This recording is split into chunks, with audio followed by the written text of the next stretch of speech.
I suppose most of us remember from childhood being told not to do something, having our knuckles rapped maybe, or a limit put on us by a teacher or a parent. We don't like that. We don't like limits put on us. If we had to say that there might be a credo, an American credo, it might be this: live and let live. Tolerance, right? Let's agree to disagree. Let's all get along. Let's not impose our point of view on someone else. Let's not set for other people limits, right? We're adults, we're grown up, we should be able to decide what limits, if any, we accept for ourselves.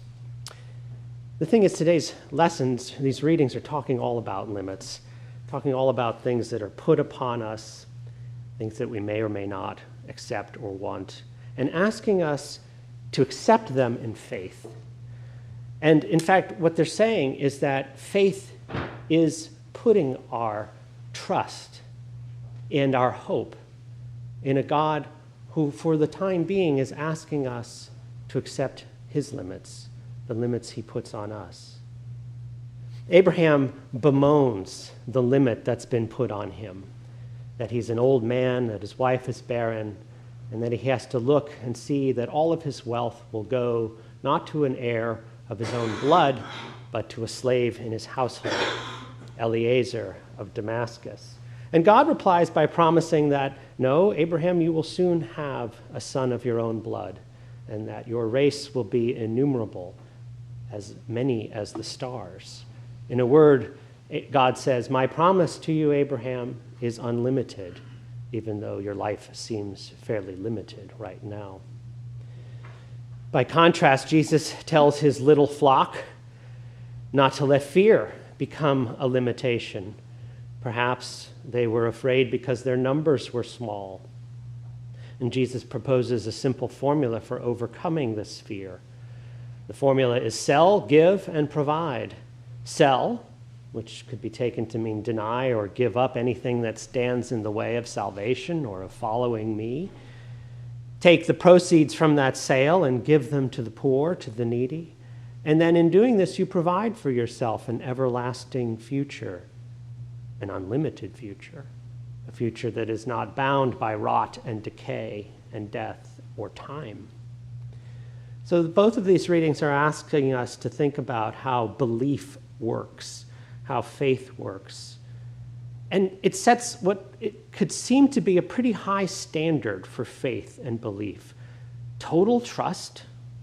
Look up at the sky, Abraham, and count the stars if you're able to. That's how many children and offspring you will have, you who are 99 years old and whose wife has never had a child. Who would believe that, right?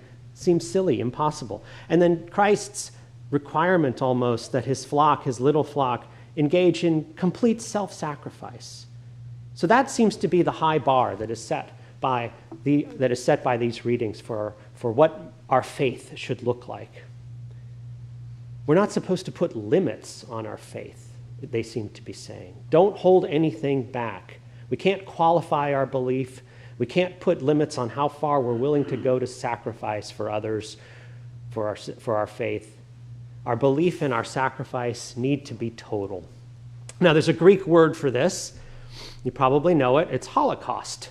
Now, we know what that word means from recent 20th century history, but it's actually two Greek words. Holos, meaning whole, from which we get the word Catholic. Holos is in there, according to the whole. And kostos, which means burnt. So a Holocaust is a whole burnt offering.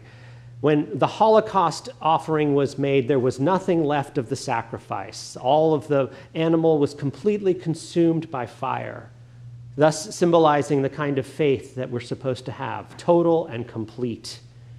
But there was another kind of sacrifice that the Old Testament prescribed, and it was a sacrifice that involved taking an animal, killing it, and then sharing it in a communal meal. And it's that second kind of sacrifice that is the antecedent to our Holy Communion service, which is a service that memorializes a complete and total sacrifice, but it's one in which we get to share simply by eating. And so we're left with this conundrum, this this requirement to offer ourselves completely and totally by putting our faith in God so that we can obtain treasures in heaven that do not fail. And yet, we know we're not up to that, being limited ourselves. And so we're given a symbol. We're given a communion meal, a supper, a foretaste of something that is to come, of the hope that we read about today. So we are limited, you and I, mortal human beings, and it seems that all we're really able to do in our mortal lives is set more limits, impose more limits on ourselves and each other.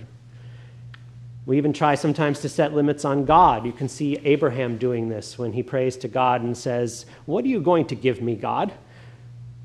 What can you possibly do for me? I am limited by my wife, who has never had children, and the heir of my house is a slave. Don't tell me I'm going to have this amazing dynasty when that is my future." Abraham is trying to set a limit on God. But Abraham is used to that, I think. Abraham has been a man of faith. His story is worth reading in full. We've been reading it bits and pieces these past few weeks. It's worth going back and rereading these whole chapters. Because we watch God set limits on Abraham again and again. The first limit he sets on him is he limits his time at home among his own people. He says, he calls Abraham to leave. He calls Abraham to go out. But he doesn't tell Abraham where he's going. He went out, it says, not knowing where he was to go. So not only is there a limit in time and space, but there's a limit in knowledge. God doesn't tell Abraham what he's planning, what he's up to.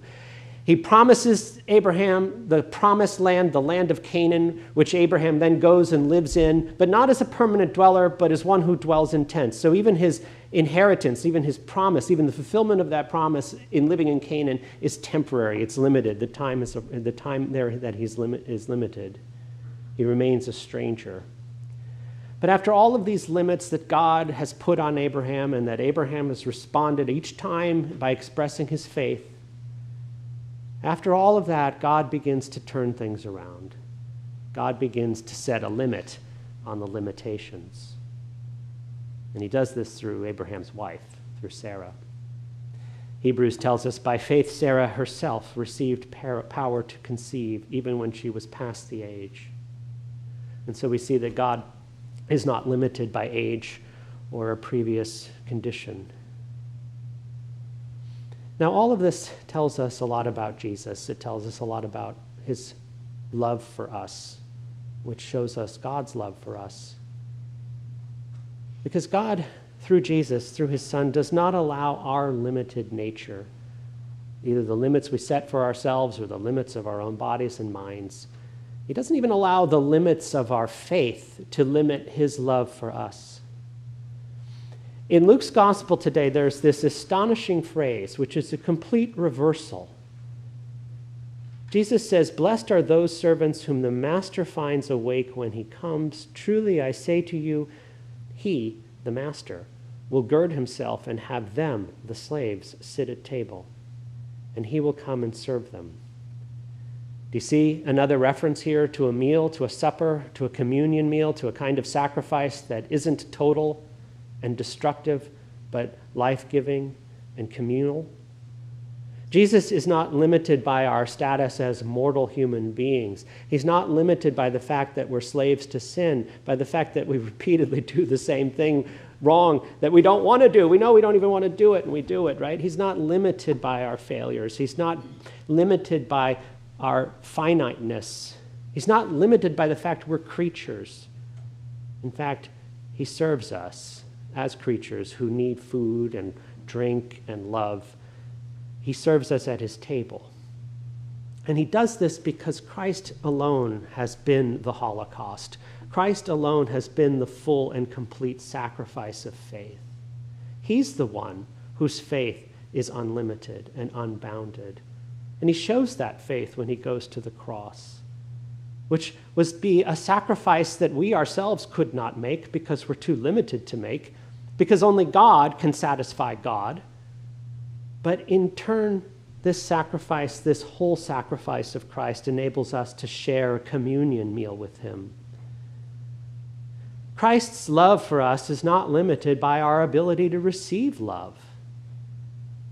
So don't be fooled in a few moments when you come to this table and you see the smallness of the wafer that I put in your hand.